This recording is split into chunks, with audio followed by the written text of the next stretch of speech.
Salam. Bugün sizə ənənəvi dinin insanlara danışdığı bir nağıldan sizə danışacağım. Bu nağıl ondan ibarətdir ki, İsa Məsihin diri olması, yəni İsa'nın diri olması ilə bağlı nağıldır. Ənənəvi dinin nümayəndələri görəsən bu ayətləri eşitdikdə ya oxuduqda nə düşünürlər bununla bağlı? Yəni bunu necə yozurlar, necə başa düşürlər? Quranda müxtəlif surələrdə və müxtəlif ayətlərdən siz görəcəksiniz ki, İsa Məsih də digər insanlar kimi və elçilər, nəbilər kimi ölmüşdür, vəfat etmişdir. Bax, Məryəm surəsinin 33-cü ayəsidir. Bu söz İsa Məsih tərəfindən deyilir. Səlam üzərimədir, səlam üzərimədir. Doğulduğum gün, öləcəyim gün, diri olaraq yenidən qaldırılacağım gündə. Deyir, səlam üzərimədir, doğulacağım gün, öləcəyim gün. Demək ki, bir ölüm günü var ki, bu adam öləcək ki, bu deyir ki, öləcəyim gün mənim üzərimədir səlam. Və yaxud ölüb ki, diri olaraq qaldırılacağım gün səlam üzərimədir deyir. Yəni, ölməyəcək bir insan niyə desin ki, öləcəyim gün mənim üzərimədir səlam? Səlam mənim üzərimə olsun. Ölməyəcəksə niyə desin ki, diri olaraq qaldırılacağım gün səlam mənim üzərimədir? Bax, bu, işdə deyir, Məryəm oğlu İsa haqqında kuşkuya düşdüklər haqq söz. Haqq söz, bəli.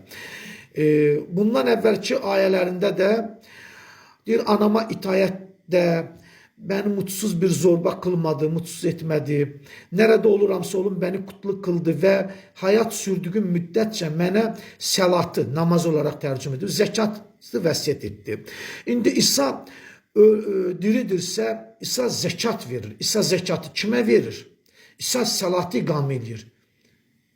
İsa nəylə səlatı iqamə edir? Yəni biz səlatı Quran-ı Kərimlə iqamə edirik. İsa nəylə səlatı iqamə edir? Və İsa zəkatı kimə verir? Kim İsa'dan zəkat alıb? Və eyni zamanda biz Maidə surəsinə baxa bilərik. Maidə surəsində 117-ci ayədə Allah açıq şəkildə İsa'nın öldüyünü deyir. Qovulmuş şeytandan Allah'a sığınmam. Mən onlara məni əmr etdiklərinin xaricində heç bir şey demədim. Mənim də Rəbbim, sizin də Rəbbiniz olan Allah'a qulluq edin. Bax, İsa bunu deyib. İsa bunu deyib. Yəni Quranda İsa bunu deyib. Onların içində qaldığım müddətcə mən onların üzərində bir şahid idim. Mənim həyatıma son verdiyində, yəni məni vəfat etdirdiyində üzərlərindəki nəzarətçi sən idin. Sən hər şeyin üzərində şahidsən. Yaxşı, İsa ölmədi, göyə qaldırıldı deyən ənənəvi din adamları bu ayənin dediyinə nə deyəcəklər? Bu ayənin üzərindən su mu içək? Bu ayəni qulaq ardına mı vuraq? Bu ayədə açıq şəkildə Allah İsa'nın vəfat etdirdiyini deyir. Həyatına son verdiyini deyir. Nə edək? Yəni biz nağıllara mı inanaq? Quranı qoyaq kənara, uydurma hədislərdən qaynaqlanan rəvayətlərə mi inanaq? Hekayələrə mi inanaq? Yəni sünnətdir dediyiniz, onu da dəyişmişsiniz. Sünnətdir dediyiniz hədisləri mi əsas qəbul edək? Sünnət dediyiniz hədislərdə İsa ölmədi, qiyamətin əlamətidir, İsa göyə qaldırıldı, Mehdi ilə birlikdə zuhur edəcək filan filan. Bu kimi nağıllara mı inanaq? Quran İsa'nın öldüyünü deyir. Və Quran heç bir, məsələn, Ənbiya surəsinə baxa bilərsiniz, 21-ci surənin ayətlərinə nəzərdən keçirdə bilərsiniz ki, heç bir bəşərə deyir, biz əbədilik vermədik, ölümsüzlük vermədik. Nə oldu? İsa burada istisna oldu. Və İsa istisnadırsa niyə Quranda, bax, Maidə surəsi 117-ci ayədə Allah İsa'nı vəfat etdirdiyindən danışır. Demək, Ali İmran surəsinin 55-ci ayəsində də Rəbbimiz demək buyurur, yenə bu ayədə İsa'nın ölümündən bəhs eləyir. Bir zaman Allah, mən burada yəni türkçə tərcüməni öz dilimizdə olaraq çatdırıram. Söz yox, türkçəsi də bizim dilimizdir. Məsələ budur. Bir zaman Allah İsa'ya demişti ki, ey İsa, doğrusu sənin həyatına mən son verəcəyəm, səni vəfat etdirəcəyəm. Aşağıda da görürsünüz Latınca və Ərəb qrafikasında, Ərəb dilində. Həyatına son verəcəyəm, səni özümə yüksəldəcəyəm. Burada bu yüksəltmək kəlməsinin də üzərində 50 cür oyun oynayıblar. Güya o ölməyib, yüksəlib göyə. Xeyr, burada vəfatdan sonra yüksəlmək kəlməsi olur. Yəni, İsa'nı vəfat etdirib Allah özünə yüksəldir. Bu, hər kəslə bağlı keçən bir kəlmədir. Hər kəs vəfatı ilə, bu İsa'nın başına gələn vəfat, başqasının başına gələn vəfatdan fərqli deyil. Ölüm. Prosedur olaraq hamıda eyni cür olur. Yəni, insan vəfat etdirilir, Allaha yüksəlir. Allaha yüksələn nədir? Bu da Qurandan baxılmalıdır. Allaha yüksələn bizim əməllərimizdir. Bəs niyə əməl kitablarımız yazılır? Niyə üzərimizdə əməllərimizi yazanlar var? Nəysə, səni özümə yüksəldəcəyəm, səni inkar edənlərdən təmizləyəcəyəm və sənə tabi olanları qiyamət gününə qədər üstün edəcəyəm. Sonra dönüşünüz, yəni qaydırışınız mənədir. Haqqında ixtilafa düşdüyünüz şeydə aranızda mən hökm edəcəyəm.